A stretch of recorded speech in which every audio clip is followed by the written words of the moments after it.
I'm delighted to be joined this afternoon by Mark Gilbert, the London Bureau Chief of Bloomberg News.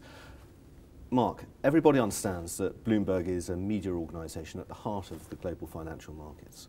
Could you explain to what extent it is that news is sewn into the Bloomberg business model? We think of Bloomberg as being the sun of the terminal, surrounded by the planets of our other businesses, and the core of our business is news, data and analytics.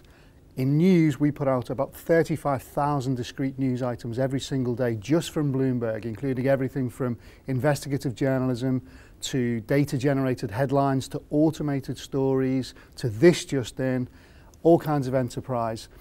And news is essential to what our customers do. We have about 320,000 paying customers, all of whom are buying and selling money, analysing markets, looking at finance, looking at the world.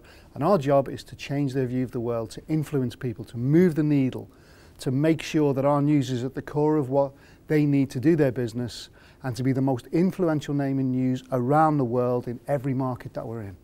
So the Bloomberg terminal is at the heart of Bloomberg, and it is so many people's view of Bloomberg at the heart of trading floors across the world.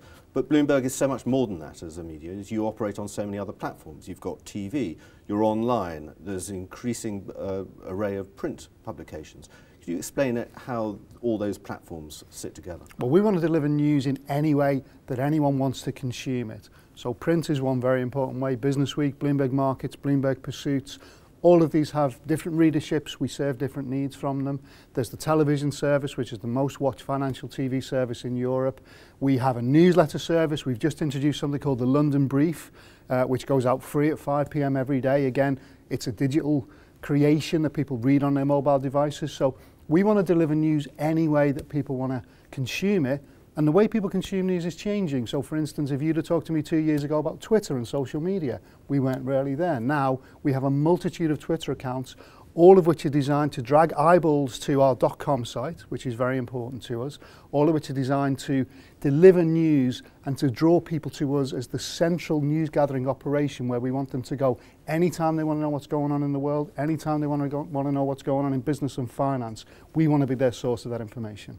So faced with this multitude of different platforms and this huge global organisation, what would your advice be to professional communicators about how to approach Bloomberg? Once you've developed a relationship with the beat reporters who are covering the companies that you are responsible for, that's your way in, through the reporters.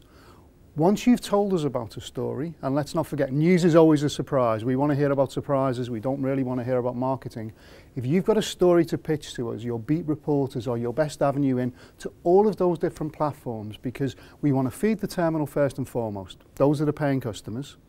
All those other services, .com, Bloomberg Markets, Business Week, draw from that same news source. We're always going to give everything to the terminal because that's where the paying customer is.